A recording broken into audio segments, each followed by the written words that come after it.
ظہیر جب 3rd year میں داخل ہوا تو اس نے محسوس کیا کہ اسے عشق ہو گیا ہے، اور عشق بھی بہت اشد قسم کا، جس میں اکثر انسان اپنی جان سے بھی ہاتھ دھو بیٹھتا ہے۔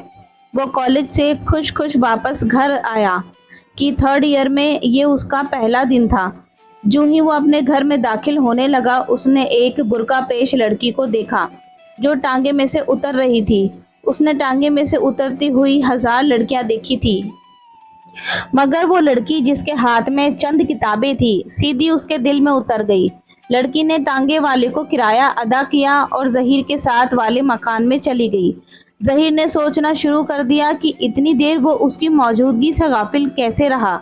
اصل میں ظہیر آوارہ منیش نوجوان نہیں تھا، اس کو صرف اپنی ذات سے دلچسپی تھی۔ صبح اٹھے، کالج گئے، لیکچر سنے، گھر واپس آئے، کھانا کھایا، تھوڑی دیر آرام کیا اور پھر پڑھنے میں مصروف ہو گئے۔ یوں تو کالج میں نئی لڑکیاں تھیں اس کی ہم جماعت، مگر ظہیر نے کبھی ان سے بات چیت نہیں کی تھی۔ یہ نہیں کہ وہ بڑا روکھا پھیکا انسان تھا، اصل میں وہ ہر وقت اپنی پڑھائی میں مشغول رہتا تھا۔ مگر اس روز جب اس نے اس لڑکی کو ٹانگے پر اترتے دیکھا تو وہ پولیٹیکل سائنس کا تازہ سبق بالکل بھول گیا۔ خواجہ حافظ کے تمام نئے اشعار کے معنی اس کے ذہن سے پھسل گئے اور وہ ان ہاتھوں کے متعلق سوچنے لگا جس میں کتابیں تھیں، پتلی پتلی سفید انگلیاں، ایک انگلی میں انگوٹھی، دوسرا ہاتھ جس نے ٹانگے والے کو کرایہ ادا کیا وہ بھی ویسا ہی خوبصورت تھا۔ ظہیر نے اس کی شکل دیکھنے کی کوشش کی، مگر نقاب اتنی موٹی تھی کہ اسے کچھ دکھائی نہ دیا۔ لڑکی تیز تیز قدم اٹھاتی اس کے ساتھ والے مکان میں داخل ہو گئی اور ظہیر کھڑا دیر تک سوچتا رہا کہ اتنا کم فاصلہ ہونے کے باوجود وہ کیوں اس کی موجودگی سے غافل رہا۔ اپنے گھر میں جا کر اس نے پہلا سوال اپنی ماں سے کیا، ہمارے پڑوس میں کون رہتے ہیں؟ اس کی ماں کے لیے یہ سوال بہت تعجب خیز تھا، کیونکہ میں نے ایسے ہی پوچھا ہے۔ اس کی ماں نے کہا، مظاہر ہے، ہماری طرح۔